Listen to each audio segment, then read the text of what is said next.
उसके साथ में एक थंडरबर्ड 350 भी थी। हाँ हाँ। वो दोनों बाइक्स के पहले मेरे पास एक हीरो होंडा करिश्मा हुआ करती थी। और टाइगर के साथ साथ में ही के टी एम एडवेंचर 390 ली थी मैंने लास्ट ईयर 2020 में। ओके। और वो भी रिसेंटली मैंने सोल्ड ऑफ कर दी। और अब फिलहाल तो सिर्फ टाइगर ही है।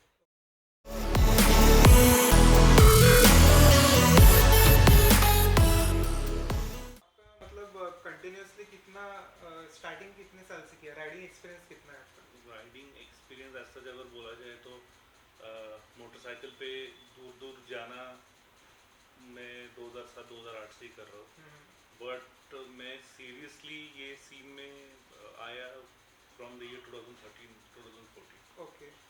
सो ट्रायम्फ अपना टाइगर कितना चला लिया आपने, कितना किलोमीटर चला लिया? Tiger around 17,000 kilometres okay. चला लिया है अब तक। हाँ, 2 साल में। और इसका ओनर जो मतलब जो एक्सपीरियंस है, सर्विस का इंटरवल कितना है या फिर सर्विस कॉस्ट कितना है? सर्विस इंटरवल टाइगर का the best part is service interval उसका 1 साल में एक बार या फिर 10,000 किलोमीटर्स। ओके। ये उसका बेस्ट पार्ट है। दूसरा हर 20,000 किलोमीटर्स में उसकी मेजर सर्विस होती है। अच्छा। तो वो मेजर सर्विस का cost goes to around 1 rupee 1 kilometre. Okay. यानी for 20,000 kilometres you have to pay 20,000 rupees. 20,000 ji. Rupees. और जो माइनर सर्विसेज होती है एवरी 10,000 किलोमीटर या ईयरली, तो उसका cost goes around 7 to 8,000 kilometre, 7 to 8,000 rupees. My bad, 7 to 8,000 rupees. Okay. तो नागपुर में तो अभी सर्विस सेंटर है नहीं, तो फिर आप मतलब सर्विसिंग कैसे करते हो, या फिर सर्विस सेंटर का एक्सपीरियंस कैसा रहा? सर्विस सेंटर का एक्सपीरियंस बोला जाए तो मैंने अब तक सर्विस सेंटर में ले जाके सर्विस सिर्फ एक ही बारी कराई है पुणे में। 2000 तो एक ही बारी सर्विस कराई है मैंने, जैसे मैं कह रहा था पुणे में, पुणे के सर्विस सेंटर में। बाकी टाइम जब मैंने लद्दाख राइड की थी टाइगर के साथ तो मैंने एक कोई भी अपन लॉन्ग राइड के पहले एक जैसे नॉर्मली एक चेकअप कराते हैं गाड़ी का, तो वो मैंने गुड़गांव के सर्विस सेंटर में कराया था। फिर राइड खत्म होने के बाद मैंने चंडीगढ़ के सर्विस सेंटर में कराया था। एक सर्विस मेरी मुंबई के सर्विस टीम आके यहाँ करके गई। तो नॉर्मली अगर देखा जाए तो मैंने अब तक एक्सपीरियंस लिया है चंडीगढ़, पुणे, हैदराबाद वालों ने सबसे पहले सर्विस कराई थी रनिंग इन में। गुड़गांव, ये सब, ये 4 से 5 सर्विस सेंटर का मुझे अब तक एक्सपीरियंस बहुत ही अच्छा रहा है। और यानी एज सच मुझे कोई भी कंप्लेंट है नहीं from Triumph as a brand और from Triumph as how they provide service to their customers. तो हाँ, ये सब सर्विस सेंटर पे मैंने अब तक उसका कराया। और जो आपका सबसे पहला सवाल था कि यहाँ पे तो नागपुर में सर्विस सेंटर है नहीं, तो हाउ डू यू मैनेज? तो जैसे कि मैंने कहा 1 साल में एक बार सर्विस होती है। तो 1 साल में एक बार इधर मुंबई और पुणे यहाँ से सर्विस टीम आ ही जाती है सर्विस के लिए। और हमारे जितने भी भाई लोग हैं जिनके पास ट्रायम्फ है सिटी में या अराउंड विदर्भ में देखा जाए तो ये वो एक जगह जमा हो गया, अपनी गाड़ी की सर्विस कर रहे थे, तो कोई इतना इशू आता है नहीं।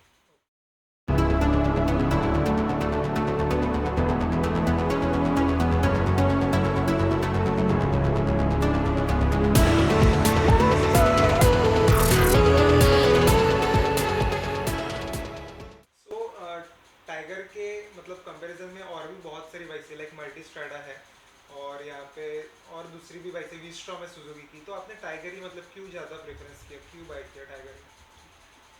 सच बोला जाए तो टाइगर हमेशा से मेरी एक ड्रीम मोटरसाइकिल थी।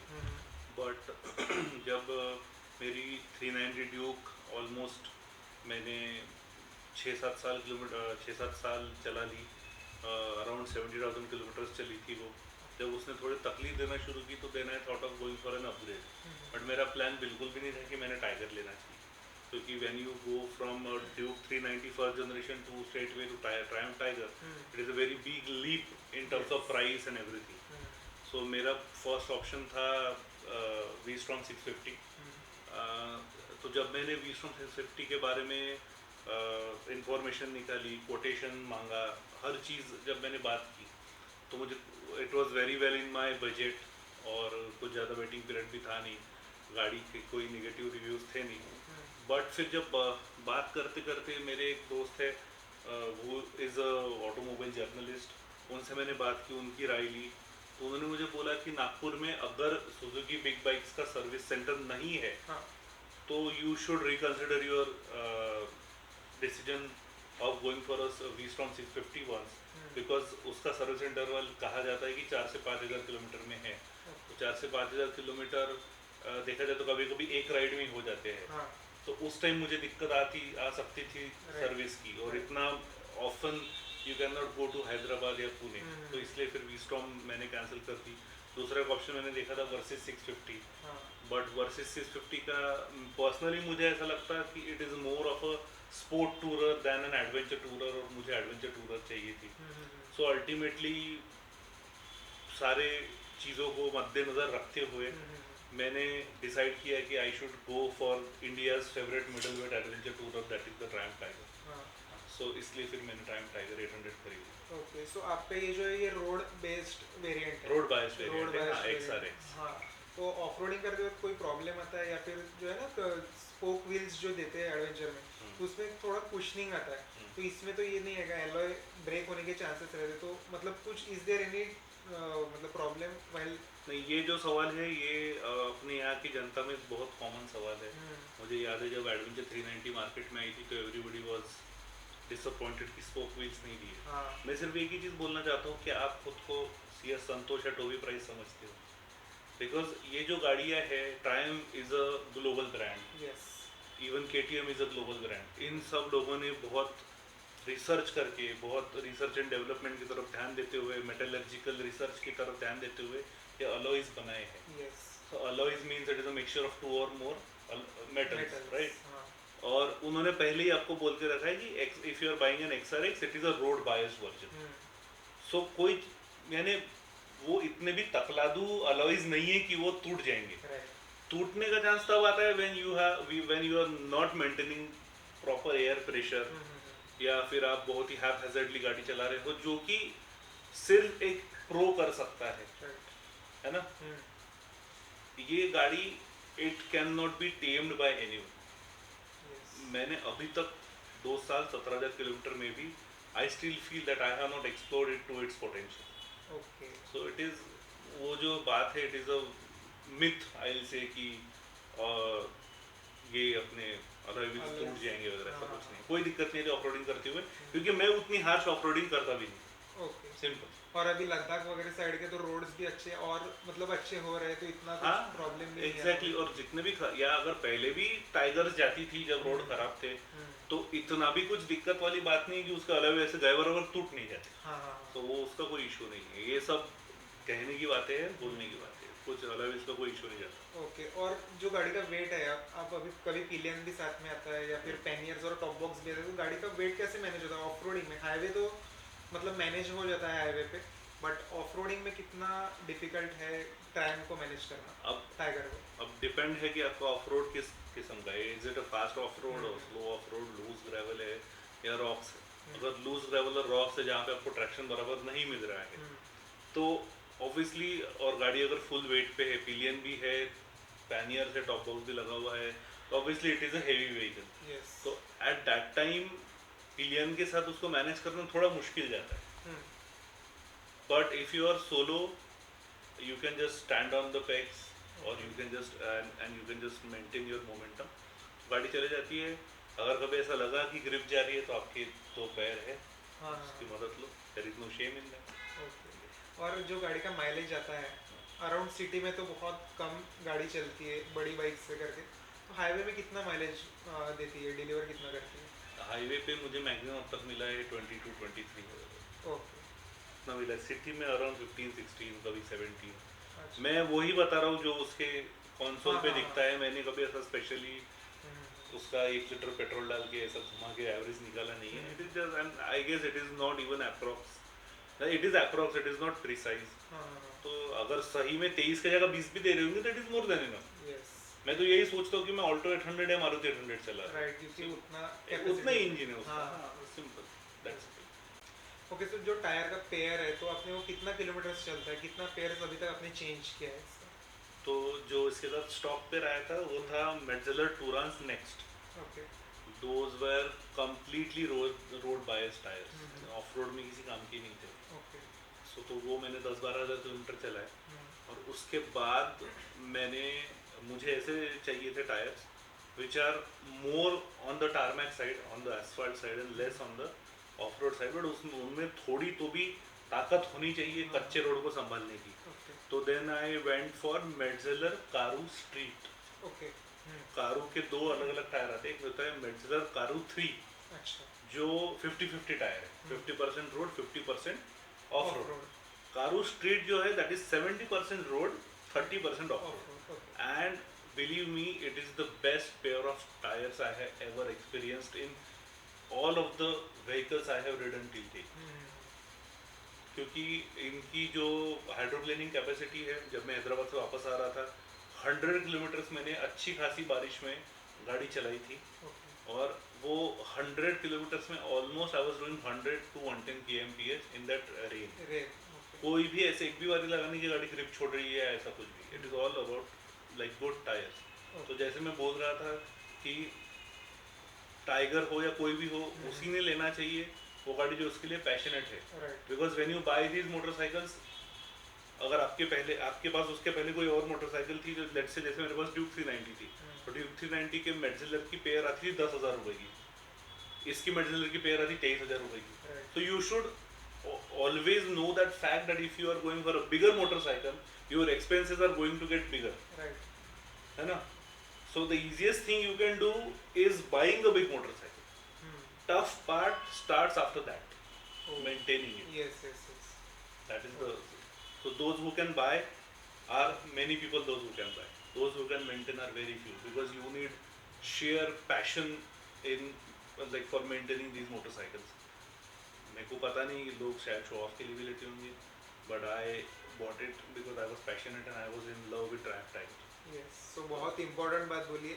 अगर पैशनेट हो मेंटेन कर सकते हो तो ही लो बाइक, क्योंकि maintaining a big bike is a very big task. तो ऐसा है. तो आपने यहाँ पे अभी मतलब टाइगर पे लिए थे लॉन्ग राइड्स कितनी की है गाड़ी पे? मेरी सबसे पहली मेजर लॉन्ग राइड थी 2019 में जब मैंने टाइगर पे लद्दाख किया था. अच्छा सो आई बॉट टाइगर इन मार्च 2019 और जून 2019 में वी वर इन लद्दाख. वो मेरी सबसे पहली मेजर राइड थी. That was around 4,000 kilometre. उसके बाद इंडिया बाइक पे गए थे 2019 में दिसंबर. वो पुणे गोवा फिर उसके बाद कोकण करके हुए वापस आए थे. That was also around 3,000 kilometres approximately. उसके बाद तो काम में लग गए तो उसकी वजह से ऐसी एज मेजर राइड हो नहीं पाई. बट मैं सितंबर 2020 जब फर्स्ट वेव के बाद और सेकंड वेव आने के पहले जो विंडो पीरियड था उस टाइम में टाइगर लेके हैदराबाद गया था. अच्छा so that was one amazing ride. So majorly तीन 3-4 मेजर राइड हुई है उस पे. Okay. हाँ. सो और गाड़ी में आपने मॉडिफिकेशंस कौन से किए? मैंने मॉडिफिकेशन तो ऐसा जैसे कुछ मॉडिफाई किया नहीं. उसमें मैंने उसको कस्टमाइज किया है. It is a completely armored vehicle. Okay Armored in the sense it is protected. Headlamp grill, radiator grill, tank guards, engine guard, sump guard. फिर पीछे जो पैनियर के माउंट्स है हाँ उसके वजह से पीछे का भी गार्ड हो जाता है. एग्जॉस्ट पे वगैरह डायरेक्ट इम्पैक्ट नहीं आता है. Then for the better ride comfort I have opted rocks handlebar riders so that मुझे खड़े रहते समय आई शुड फील कंफर्टेबल. ये सब चीज़ें. और फॉर बिकॉज ऑनेस्टली बोला जाए as this is an ownership experience of Tiger 800 XRX, मेरी एक कंप्लेंट थी गाड़ी के साथ. That was its poor headlamp performance. जो स्टॉक हेडलैम्प है although it has pair of headlamp, दो हेडलैम्प्स है, बट फिर भी it was not up to the mark. तो I went for auxiliary lamps from Golden runway.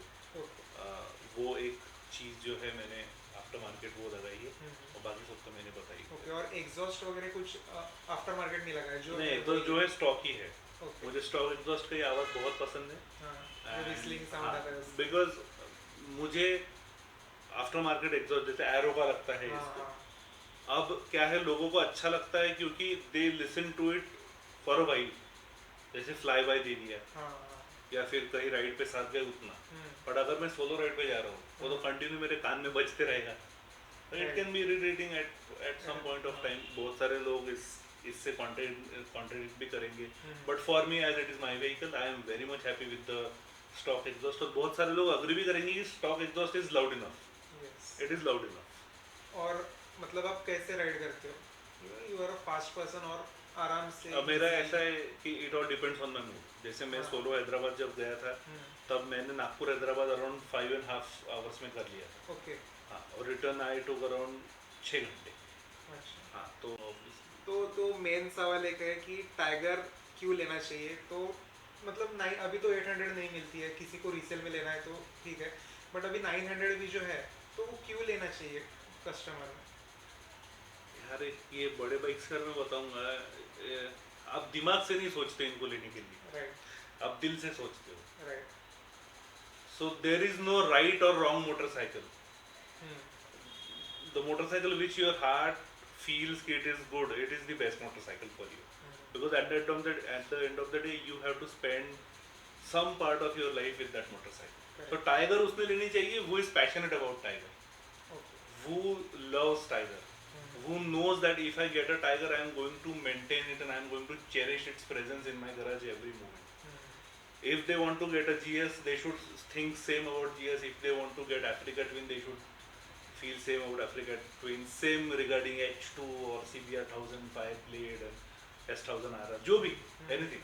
So it is not. It is about the motorcycle which your heart says is the right motorcycle. I like Triumph Tiger. I cherish its presence in my garage and that's about it. So ये जो सवाल है कि किसने लेना चाहिए, उन सभी ने लेना चाहिए जिनको Triumph Tiger पसंद है, who are passionate about Triumph Tiger. So guys, this is it for now in this video. अगर आपको कुछ और जानना है तो please do let me know in the comment section. और यहाँ पे सर का जो है इंस्टाग्राम आईडी का मैं लिंक दे दूंगा डिस्क्रिप्शन में। रोड ट्रिपिंग डॉग बहुत ज़्यादा अच्छे फीचर्स डालते हैं सर, तो उनको प्लीज़ फॉलो करिए। और हमारे जो कैमरामैन है ऑलवेज लाफिंग, उनका भी जो है मैंने डिस्क्रिप्शन में लिंक दिया हुआ है, तो please do check it out. और नेक्स्ट वीडियो में मिलेंगे, तब तक सब्सक्राइब कीजिए, ऐसे ही वीडियोस अभी आएंगे ओनरशिप रिव्यू के। सो मिलते हैं नेक्स्ट वीडियो में नई गाड़ी और नई इन्फॉर्मेशन के साथ में। So till then, thanks for watching.